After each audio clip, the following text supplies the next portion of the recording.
Good day, ladies and gentlemen, and welcome back to In-Depth Perceptions. I'm your host, Nathan Riva, coming at you today from the beautiful Kootney Valley region of BC in my own garden that I took the time and built the beginning of the summer.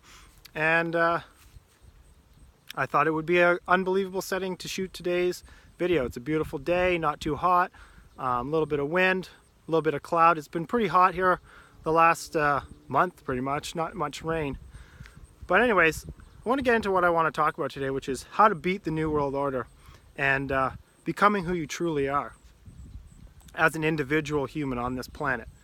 There's a lot of different ideas, a lot of different philosophical ideas, a lot of different things that end in ISM, a lot of isms, which people discuss and throw around out there, which I resonate with on many levels. Anarchy, agorism, voluntarism. I do believe that if we are to make a change in society for the better, we need to start exploring more of these roads. But I don't want to talk about philosophies or different ideas that come from the mind on how to fix our situation that we are currently in, which I don't think many people who are listening to this channel need too much detail to describe what our current situation on this planet is. It's one of a bit of chaos and destruction and death. The exact manifestation of what it would look like if it were run by small, tiny groups of elite psychopaths. But that's a digression. What I really want to talk about is how to beat this system, how to beat what these people call the New World Order. And all these different philosophical ideas are great, but one has to, at the end of the day, ask themselves, what can you do individually? Instead of banding together as groups and sailing the flags of different philosophical ideas and identifying with those ideas and not making room for any other ideas that may come along, it's what can you do as an individual? And that's why I wanted to shoot from my garden today, because regardless of all the other different ideas out there, the cryptocurrencies getting off the system, and all those different things like agorism and anarchy and all that stuff, put those aside for a second and think, what can you do right now in this moment? What can we do as individuals to beat the New World Order? And I'm not saying everybody needs to go out into the mountains and grow their own garden and live off grid, but I'm just showing you what I did and what I feel is my truth and what I'm answering and how I'm answering to this system of total tyranny and control that we live in. Overtaxation, you get taxed for everything. They almost try to make it unlivable, especially up here in Canada. The prices for everything are absolutely outrageous. So it's socialism, it's communism. I think it's communism, but again, another digression. What I'm talking about here is individual action for yourself and for those that you care that you care about and that are around you. And if you feel that building a garden is your best way to express a defeat of this system, to throw a wrench in it, you feel like boycotting certain companies, whatever you feel, whatever you feel you have to do, don't be afraid. Do it. If it does really mean, because a lot of people come to the conclusion that they don't want to live in the city anymore. They don't want to be hooked into these smart grids. So the only decision that they have, or something that they feel resonates deeply with them, is doing something like this, growing your own food, getting out of the city. And I say, if that's what you truly feel like doing, and that's what you truly want to do it. Have no fear, have no doubt in your mind that this is coming from a deep sense of knowing that this is the path that you should be taking. This is what you want to do to defeat this system. This is your individual contribution. And the more people who make their individual contributions each and every day by living to their own truth, things manifest around them. Things manifest then around the people that they're shining their light on, and it's almost like a chain reaction. more and more conscious individuals making individual contributions. Forget this group think and identifying with certain things. I even see in the alternative media, and this is why I wanted to kind of make this video, so much discussion about anarchism and agorism and all these things that start with end in ism. And I understand as humans we like to define things, and with the English language it's very easy to pick something, label it, define it, and then you see people who are supposedly conscious or supposedly awake identify and fly those flags like that is who they are. And this is what I want to talk about into the second part of my video, which is becoming who you truly are. You're not like, I see it when I view different alternative videos. There's everything. You can find a group identification in absolutely anywhere you go, any online bubble, any social bubble, anything you can find something to identify with. And this is one of the main problems that we have as humans, and why this system of total tyranny and control and death and war is able to sit over top of everybody with almost like elephant-like weight on 7 billion people. It's because humans have lost their identification of who they truly are.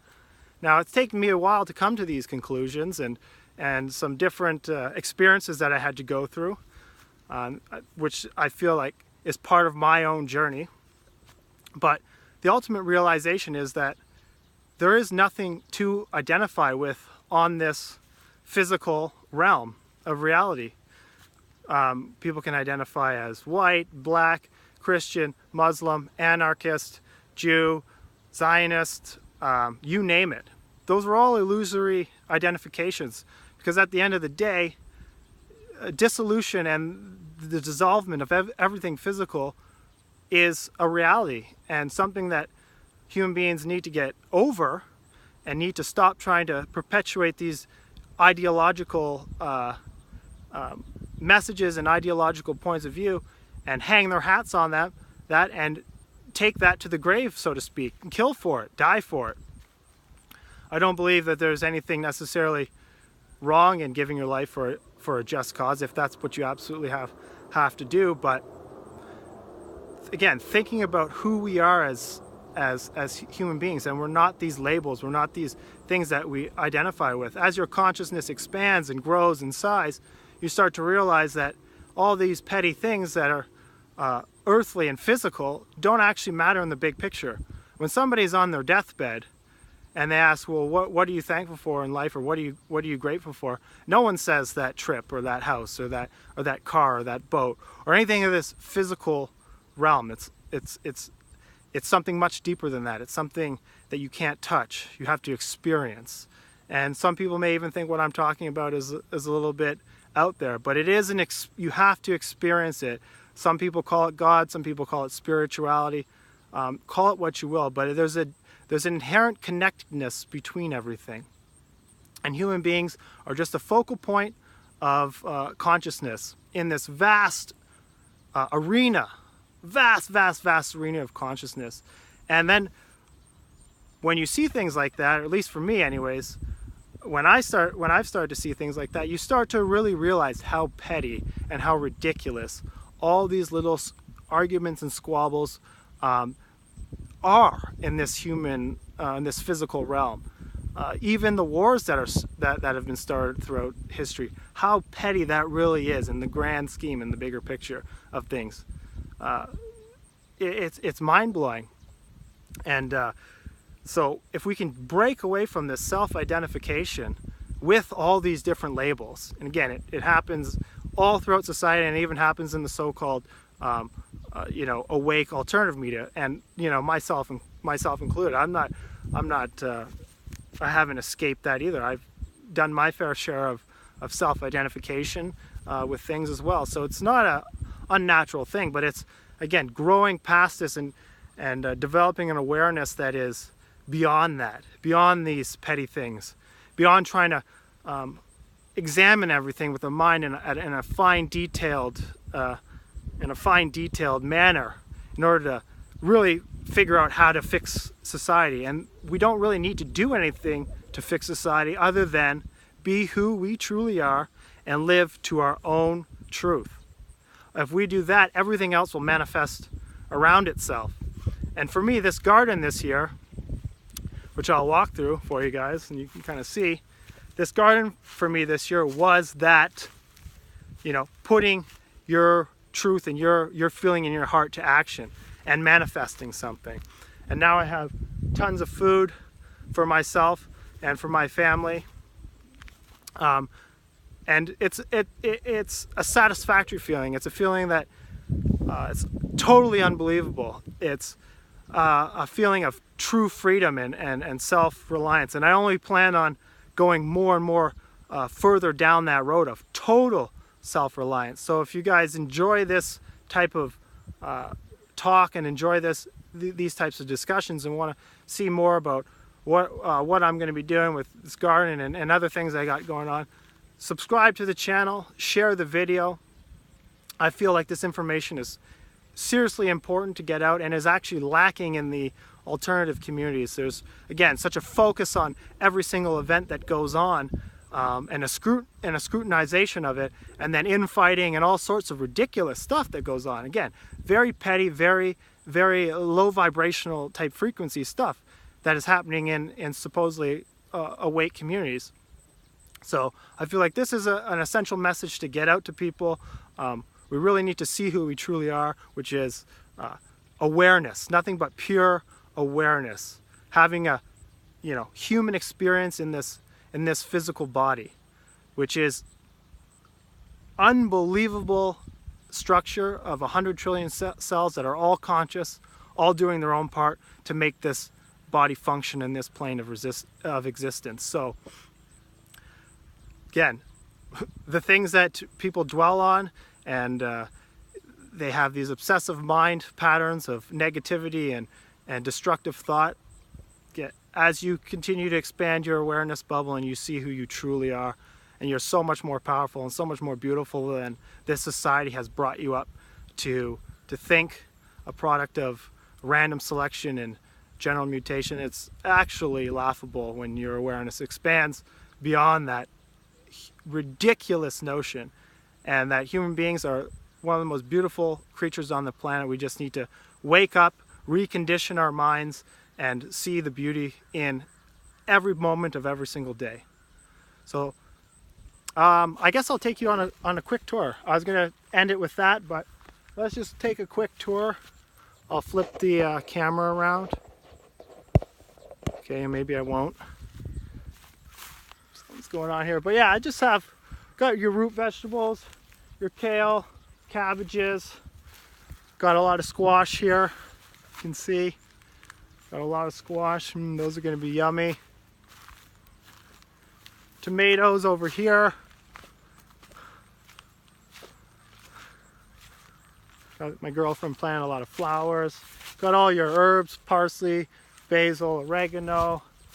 Here are your carrots, beets, dill. Got potatoes down here. Some basil, peas.